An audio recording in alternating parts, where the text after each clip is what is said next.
அனைவருக்கும் வணக்கம். எஸ்கே அகாடமியின் சார்பாக உங்களை வரவேற்பதில் மிக்க மகிழ்ச்சி அடைகிறேன். நான் உங்கள் எஸ்கே.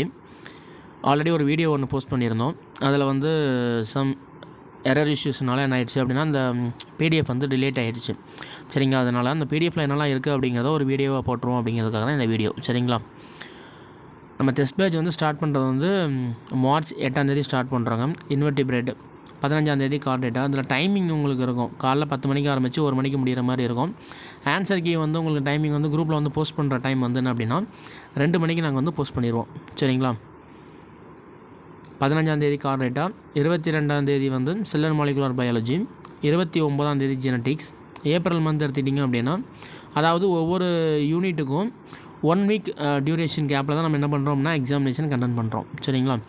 ஏப்ரல் 5 எடுத்துக்கிட்டோம் அப்படின்னா அனிமல் ஃபிசியாலஜி, 12 எடுத்துட்டோம் அப்படின்னா bio chemistry and bio technology, April 19 எடுத்துக்கிட்டிங்க அப்படின்னா developmental biology, 26 environmental biology and evolution, May 3 economic entomology and pest control, May 10 economic zoology, May 17 microbiology and immunology. சரிங்களா? உங்களுக்கு ஒரு 11 டெஸ்ட்டு வந்துடுது. இதில் அதாவது 11 யூனிட்டும் உங்களுக்கு டெஸ்ட்டாக முடிஞ்சதுக்கப்புறம் உங்களுக்கு என்ன பண்ணுவோம் அப்படின்னா கம்பைனாக இருக்கும். அடுத்த டெஸ்ட்டு உங்களுக்கு மே 24 உங்களுக்கு என்ன வரும் அப்படின்னா யூனிட் 1 and 2, 3 இந்த 3 யூனிட்டும் சேர்ந்து 150 கொஸ்டின் வச்சு ஒரு எக்ஸாமினேஷன் கண்டக்ட் பண்ணுவோம். அடுத்து 27 அடுத்து 31 டோட்டலாக உங்களுக்கு 28 மென்ஷன் பண்ணியிருந்தோம். அதாவது உங்களுக்கு டெஸ்ட் கண்டக்ட் பண்ணுறது 27 இதில் இருக்குது டோட்டலாக. இன்னொன்று கண்டிப்பாக நாங்கள் என்ன பண்ணுவோம் அப்படின்னா ஆட் பண்ணுவோம். சரிங்களா? அது ஃபுல் டெஸ்ட்டாக இருக்கும். அடுத்து ஜூனில் ஃபுல்லாமே உங்களுக்கு எக்ஸாமினேஷன் மட்டும்தாங்க இருக்கும்.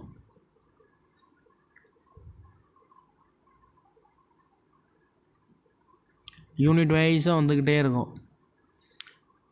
அடுத்து உங்களுக்கு ஃபுல்லாக ஆஃப் டெஸ்ட் வந்துடும். ஜூன் 17 28 வரைக்கும் ஃபுல்லாக உங்களுக்கு ஆஃப் டெஸ்ட்டு. அடுத்து ஜூலை நீங்கள் எடுத்துக்கிட்டிங்க அப்படின்னா ஃபுல் டெஸ்ட்டு. இதில் நம்ம டோட்டலாக உங்களுக்கு மொத்தம் 27 டெஸ்ட்டு இது இருக்குது பேட்ச் இந்த 27 முடிஞ்சதுக்கப்புறம் 28 நாங்கள் ஆட் பண்ணுவோம். இதில் ஆட் பண்ணலாம். இதில் டோட்டலாக 27 இருக்குது. நீங்கள் எண்ணி பார்த்தா உங்களுக்கு தெரியும். 27 இருக்குது. 28 கன்ஃபார்மாக உங்களுக்கு என்ன பண்ணுவோம் அப்படின்னா டெஸ்ட் பேட்ச் கண்டக்ட் பண்ணுவோம். சரிங்களா? மறக்காமல் நம்ம சேனலை லைக் பண்ணுங்கள், ஷேர் பண்ணுங்கள், சப்ஸ்கிரைப் பண்ணுங்கள். நிறைய பேர் கேட்குறீங்க தமிழ் மீடியம் வேணும் அப்படின்னு கேட்குறீங்க டெஸ்ட் பேட்ச். இந்த டெஸ்ட் பேட்ச் கண்டக்ட் பண்ண இந்த ஷெடியூல் இங்கிலீஷ் மீடியத்துக்குள்ளது. தமிழ் மீடியத்துக்கு டெஸ்ட் மெட்டீரியல் ரெடி பண்ணிக்கிட்டு இருக்கோம். அது ஓகே ஆச்சு அப்படின்னா நாங்கள் டெஸ்ட் பேட்ச் கண்டக்ட் பண்ணுவோம். சரிங்களா? இங்கிலீஷ் மீடியத்துக்கு அவைலபிளாக இருக்கிறதுனால நாங்கள் சீக்கிரமாகவே இங்கிலீஷ் மீடியத்துக்கு டெஸ்ட் பேட்ச் கண்டக்ட் பண்ணுறோம். அதே மாதிரி நிறைய பேர் கேட்டிருந்தீங்க, சார் எங்களுக்கு இங்கிலீஷ் மீடியத்துக்கும் புக்ஸ் கொஞ்சம் ரெஃபர் பண்ணுங்கள், டவுன்லோட் பண்ணுறது எப்படின்னு கொஞ்சம் கேட்டிருந்தீங்க. உங்களுக்கான வீடியோ அடுத்த வீடியோ உங்களுக்கு ஃப்ரீயாக எப்படி நம்ம ஒரு 8 யூனிட், அதாவது ஃபாரின் ஆத்தர் புக்ஸு, அதுக்கப்புறம் இந்தியன் ஆத்தர் ஸ்டாண்டர்ட் புக்ஸ் எப்படி டவுன்லோட் பண்ணலாம், எந்த வெப்சைட்டில் அவைலபிளாங்கிறத உங்களுக்கு நான் அடுத்த வீடியோவில் உங்களுக்கு சொல்கிறேன். கண்டிப்பாக தமிழ் மீடியம் புக்ஸ் எப்படி டவுன்லோட் பண்ணாங்களோ அதே மாதிரி இங்கிலீஷ் மீடியத்துக்கும் நம்ம புக்ஸ் என்ன பண்ணிக்கலாம், டவுன்லோட் பண்ணிக்கலாம். அதுக்கான ஆப்ஷன் இருக்குது. வெப்சைட் எல்லாமே நம்ம பார்த்துட்டு நல்ல வெப்சைட்டை பார்த்து நம்ம கன்ஃபார்மாக ரெஃபர் பண்ணுவோம். சரிங்களா? மறக்காமல் நம்ம சேனலை லைக் பண்ணுங்கள், ஷேர் பண்ணுங்கள், சப்ஸ்கிரைப் பண்ணுங்கள். பெல் ஐக்கானை கிளிக் பண்ணி வச்சுக்கோங்க. அப்போ தான் நம்ம போடுற வீடியோஸ் எல்லாமே உங்களுக்கு காமிக்க ஷோ ஆகும். சரிங்களா? நன்றி, வணக்கம்.